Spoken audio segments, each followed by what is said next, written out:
দেখো রাজশাহী জেলার আম, মানে এতই বড় বড় আম। আব্বু করছি চলো এই আম দুটো আমরা বাসাত করে লিয়া চলে যাই, আমাকে গুষ্টি সহ বেবাকের খাওয়া হয়ে যাবে। দেখো আশ্বাই যাচ্ছি, আর এমন সময় আমি বাড়াছি এখনো কুয়াশায় থামেনি। মানে আমার আগে মনে হয় যে ফেরিঘাটত কেউ আসবার পারেনি। ফেরিঘাট মানে আমাকে মান্দা ফেরিঘাট, তোমরা আবার উন্নতে ভেবে না। আমি মান্দা ফেরিঘাটত আলছি, এখন যাবো আশ্বাই। আশ্বাই যাত্রী আমার আব্বা ক্লিয়া চিকিৎসার জন্যে। মানে আমার আব্বা খুবই অসুস্থ, তোমরা না দোয়া করো আমার আব্বার জন্যে।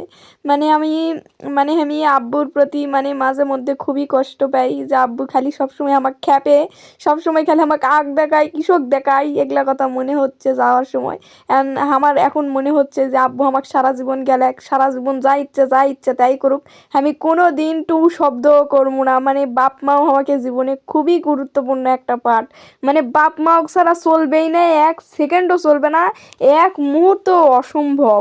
রাজশাহী আজকে আমরা যাচ্ছি, তাও হচ্ছে যাওয়ার সময় দেখছি যে দেলোয়া বাড়ি, সেই সকালবেলা আমাকে সাথে সাথে মানুষ চলে আসছে কেড়ে মাছ তরকারি আর মুরগি হাঁস মুরগি যার যেটা আসলো বেবাকলিয়া চলে আসছে ইয়া করার জন্য, ওই যে কি কয় পাইকারি বিক্রি করার জন্য। আর এইদিকে আমরা আম চত্বরত চলে আসছি।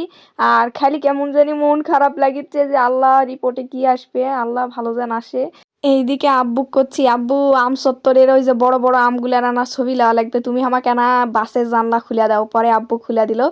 দেখো রাজশাহী জেলার আম, মানে এতই বড় বড় আম। আব্বু করছি চলো এই আম দুটো আমরা বাসাত করে লিয়া চলে যাই, আমাকে গুষ্টি সহ বেবাকের খাওয়া হয়ে যাবে। আর এইদিকে আমি চলে আসছি হচ্ছে রাজশাহী রেলগেট। তা মানে খালি আমাকে গেলেন ভিডিও করো চিন, বাপের অসুখ তাও ভিডিও করো চিন, মানে আমার ইনকামের টাকা তো আমাকে ভাবা লাগবে। আমার আব্বু আম্মুর চিকিৎসার পিছনে যে কত টাকা আমি খরচ করি সেগুলো আমি কোনোদিনও বলি না, কোনোদিনও দেখায়ও না। কিভাবে ইনকাম হবে না হবে সেটা তো আমাকে ভাবা লাগবে। লয় আমার ফ্যামিলির তো আর কেউ নেই, একমাত্র সওয়াল হচ্ছে আমি। কোনো বড় ভাই নাই, ছোটো বোন নাই, কেউ নাই, আমি আমার ফ্যামিলির জন্য ব্যাপক। এখন চলে আসছি আমরা ইবনে সিনাত, এখন যাব 9 তলায়, ওখানে আব্বুর হচ্ছে পরীক্ষার জন্য স্যাম্পল মানে নিবে আর কি। সো এই স্যাম্পলটা অন্য কেউ নিতে পারে না, ডাক্তারই এসে নেয়। আর আমার তো খুবই ভয় লাগতেছে যে আল্লাহ না জানি কি করে, মাফ করো এবারের মতো।